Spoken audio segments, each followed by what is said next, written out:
Yes, good morning students. Yesterday we have seen the characteristics of living organism. Those characteristics which are exhibited only by living organism. On that basis, it is easy for us to differentiate whether it is a living or a non-living. And today we will see diversity in the living world. So you're already aware of the term called diversity, meaning it is variety.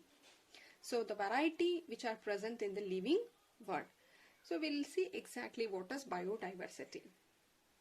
When you look around yourself, we can see a large variety of living organisms.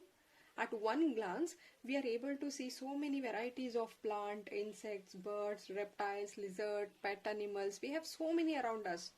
If I say insect, we can see a large number, variety of insects. Colorful, very variety of insects are there. Birds are variety.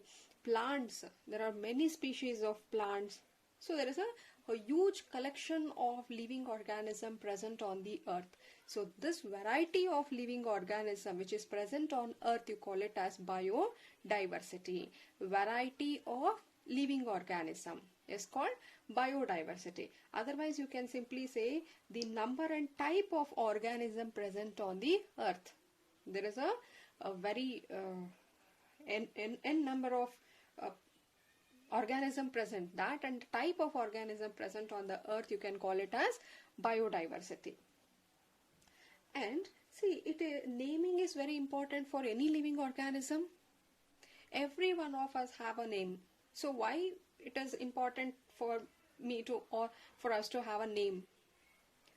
So that people can identify, and people can identify throughout the world. People will identify me by the same name. So naming is important.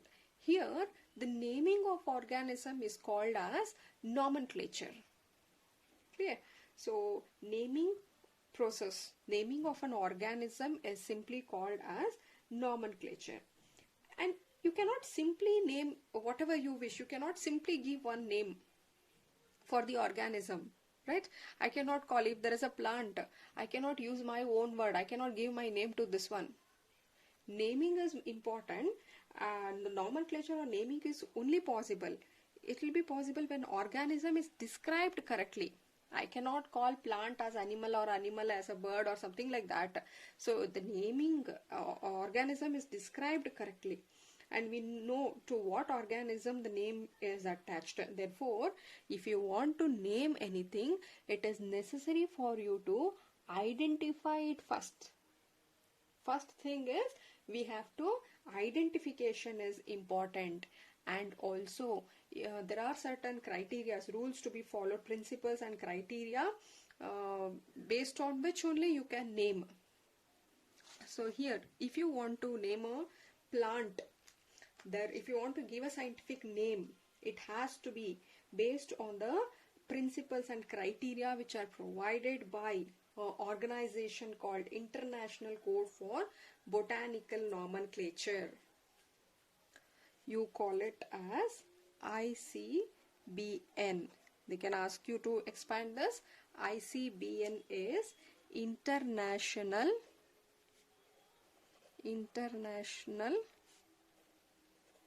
Code for Botanical Nomenclature. Similarly, see, this is botanical, meaning related to plant. Similarly, there is ICZN. It is International Code for Zoological Nomenclature. This is code of ICBN.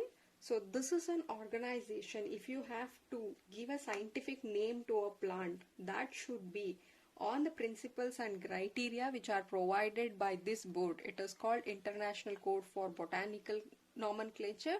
Similarly, there are same criteria and the rules which are being given by this board called International Code of Zoological Nomenclature for animals.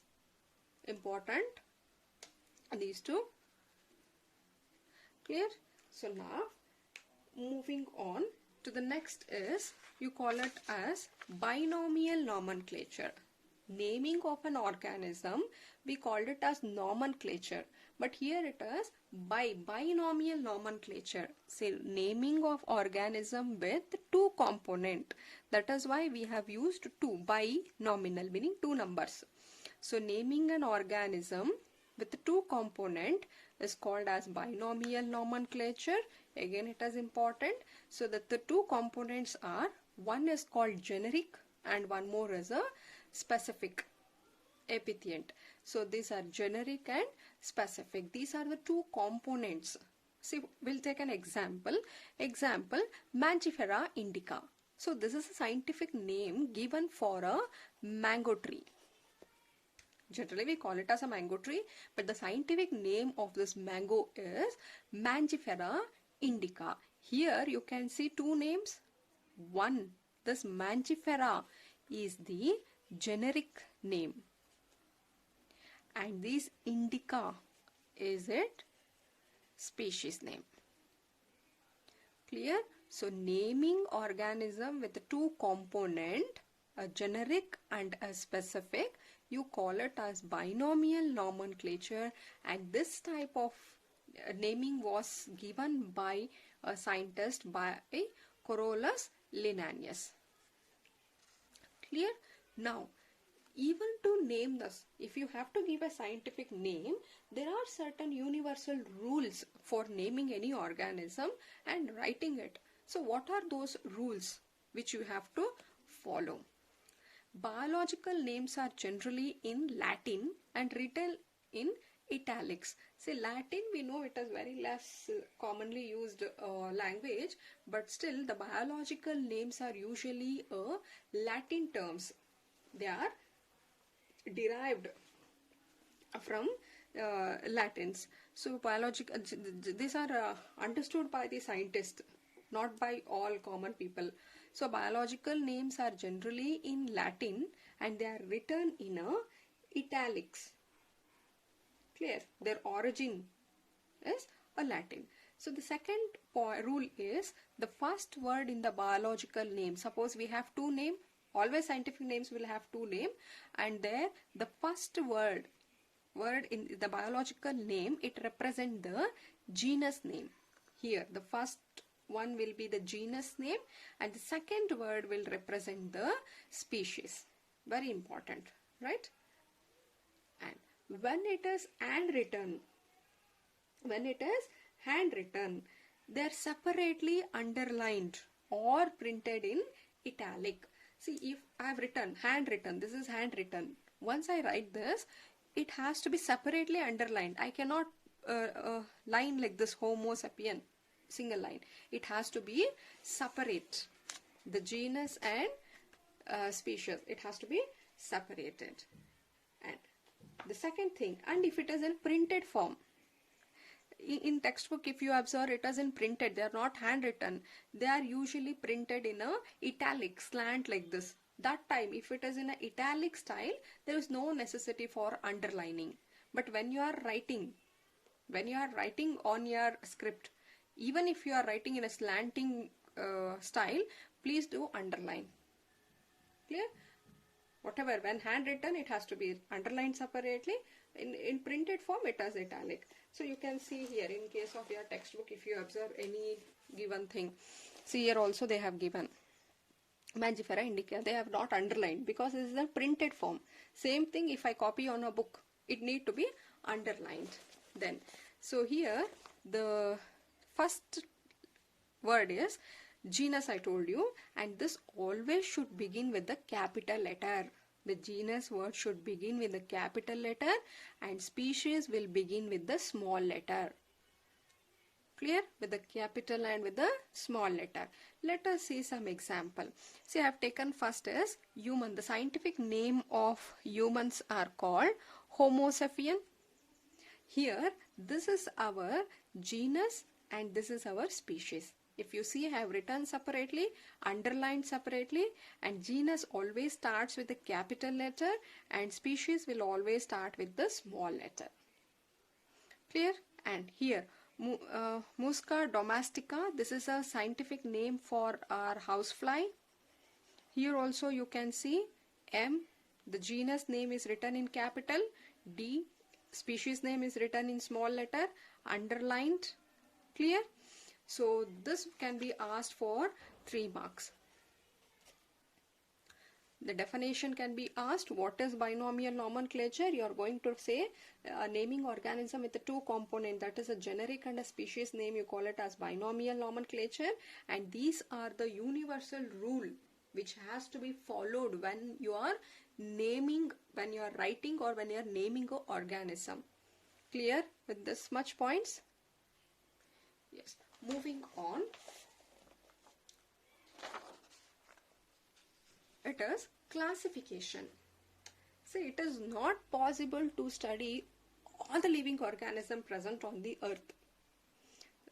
If you take, see, I am there, I am an individual, you are there are family members, each one are different individual.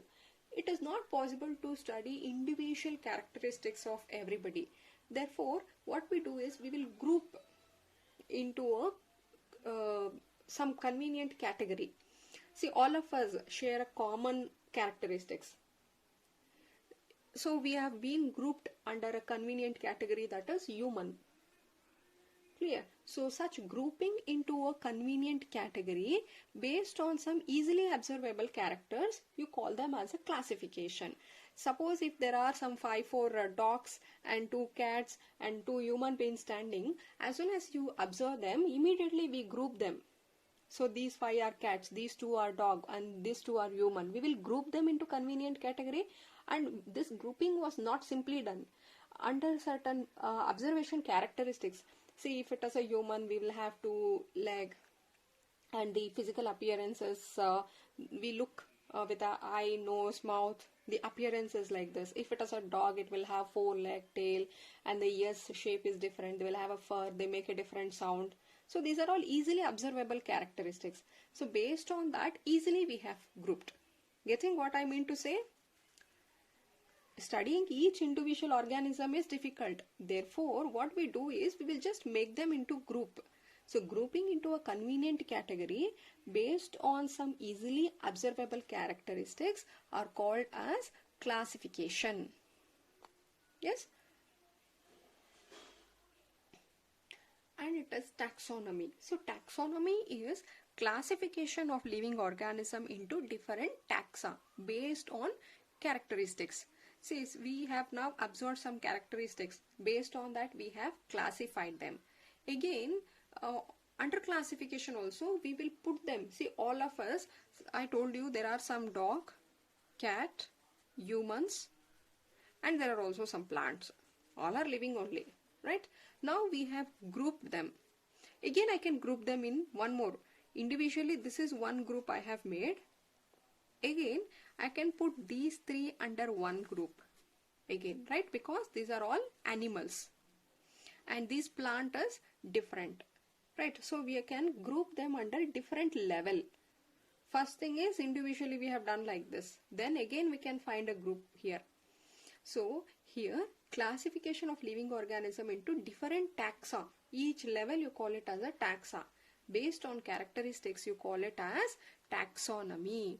For you to classify or classify them, we will consider not only the external appearance, we need to see the internal structure along with the structure of cell and development process and the ecological information of organism. All are necessary. Just seeing their morphologically, if they suit one another, we cannot put them. Sometimes you might have seen some plants look like a bird. So flowers look like a bird. You cannot put them under, just by observing you cannot put them.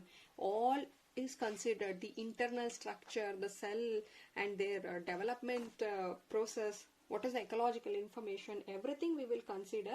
Therefore, all this is necessary if you want to do the taxonomy. If you have to classify, we will consider all these characteristics. See, now here characterization, clear, and identification. I told you if you want to name, First of all, you need to identify it. Then you are going to group them. Then naming. All these processes are important for taxonomy. For doing taxonomy, you need to know all these things. Clear? Next, we'll study one more term called systematics. So systematic is simply the arrangement of organism. So here also we'll just arrange the organism in a proper order, and here the same Linnaeus used the Systema Naturae. This was a name which was used as a title of his publication. So initially what they done is they just used the identification, nomenclature, classification was done. Later on they also considered the evolutionary relationship between organism. See, evolution meaning there is one generation. This is our one generation. This will give rise to an offspring, right? So now this will form a second generation. Then this will also further reproduce. So this will be our third generation. If you, this is called, see, there will be difference from this generation to this generation, here to here. This is the evolution. You call that changes, variations as evolution.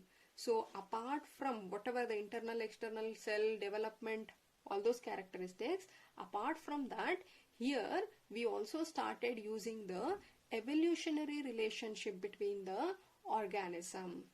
So what is the relationship between this organism? Because we say that the birds have been originated from dinosaurs, dinosaurs have been originated from the reptiles. So the evolutionary relationship is also considered in the present systematics.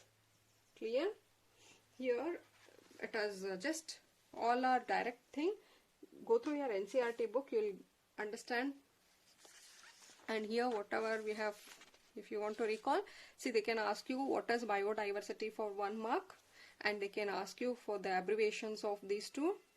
They can give you this and ask for abbreviation. Clear?